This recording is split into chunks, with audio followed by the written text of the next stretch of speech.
Hi man, what's up, y'all? Shut up. No. How are you guys? Josh Answers here, as usual. I don't think it'd be anybody different, but actually we need to get Brendan on these cameras, you know. Brendan, that's to you. So if you're watching this video, Brendan, even though you're holding the camera, whenever you rewatch it, you know what I'm saying? But make sure you guys subscribe, like the video. Give me video requests too, so I can talk about it. You know, I was just on a live stream for Instagram, and a couple topics came up. Some really good topics. I'll make 2 videos on it, but one of them is now investing and asking for money, and really how to get an investor. A lot of people have asked me that in the past, you know, because I do private equity investments, and you know, early on when I started companies, I did get investors, and there's many things too. It's kind of like the whole Shark Tank aspect of things, you know, but that's why I say look at Shark Tank. But a thing a lot of new entrepreneurs mess up in is one, understanding the types of money they could raise in equity. You know, I talked about this on a webinar.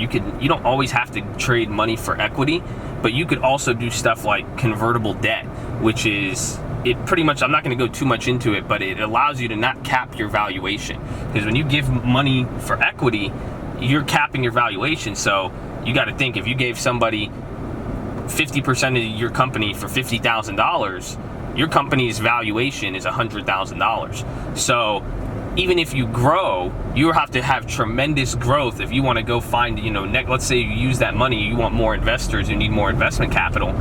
It's going to be hard to get somebody to agree to give you money if you're going to say, well, hold up, you just sold 50% of that company for $50,000. Now you want me to pay $10,000 or $50,000 for 10%? They're gonna say you better have fucking tremendous growth. So that's one thing, and that wasn't really the main topic, but the next thing is understand what you're doing when you're, let's see, Ted Williams.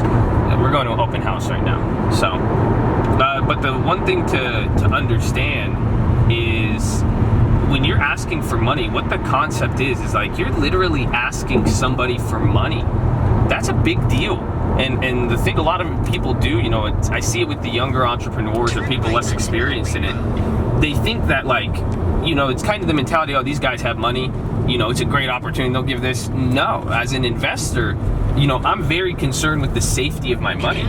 You know, why? You got to think about it. Yeah, I have cars that cost more than what people ask me for investments sometimes. They're like, oh, you know, why wouldn't you ever see Shark Tank and wonder why Mark Cuban doesn't just buy, you know, $50,000 for this company? You could buy an Escalade, costs more money than that.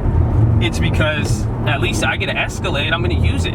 I can even resell that Escalade for $25,000 in 10 years.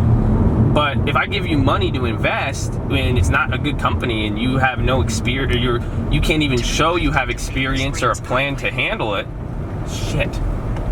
You miss it? Yeah. If you show that you can't even handle the money, shut up. They're not going to want to give you money, because that's just me handing you money that you're going to spend on God knows what with no plan, and I'm not going to get that money back. You know, it's not charity. You know what I'm saying? And a lot of people just need to understand, you're asking for money. You know, think about if you ask somebody for money, or if somebody asked you for money, what are you going to say? What would you ask from them? Are you going to be like, oh, well, they're like, I have a great idea. I need $50,000 so I could do the idea. They're gonna be like, well, how do you know it's gonna work? You know, that's really what I'll say. A lot of times, you know, if you want to ask people for money, ask yourself the same question and take yourself out of your shoes and say, forget if it's my company or not. Would I actually invest in this? You know, that is a very big deal. So that being said, hopefully you guys understand that concept and are smart with it. And that's why business plans are important.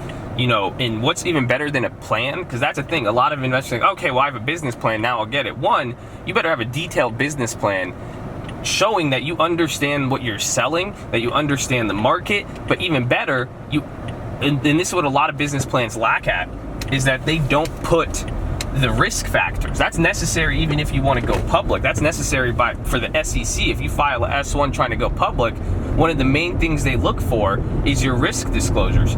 Are you telling people the risks? And that's what investors want to see, that as a company owner, before I give you my money, I want to know that you've thought about every single thing that could go wrong and have a plan for it and could discuss it in depth.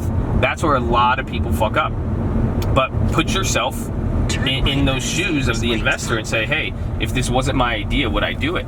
You know, and even beyond now, the business plan, what's even better than a business plan, and that's like, you know, there's levels to this stuff. You know, if you have a good business plan, great. That doesn't mean I'm going to give you money.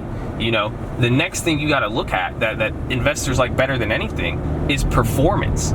You know, sure, you have a great idea, but now if you have a great idea that performed, now we could talk about money. You know, and that's what happens. Okay. Yes, son. Yeah. You know, if you have an idea that performs, that's a whole nother level. You know, and that's why a lot of investors early on, or entrepreneurs, where they fuck up on, is that they're asking for money before they've shown anything. You know, that's like being a rookie or a college player who doesn't even have stats, and you're asking me to draft you and pay you hundreds of thousands and millions of dollars. No fucking way.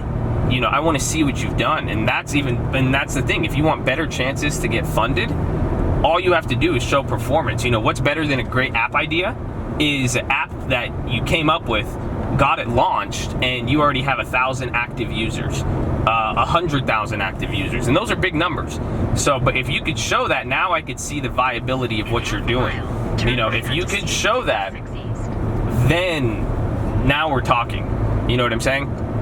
That's really where it comes in at. So hopefully that helps you guys a little bit, and stay in school. Subscribe, bitch.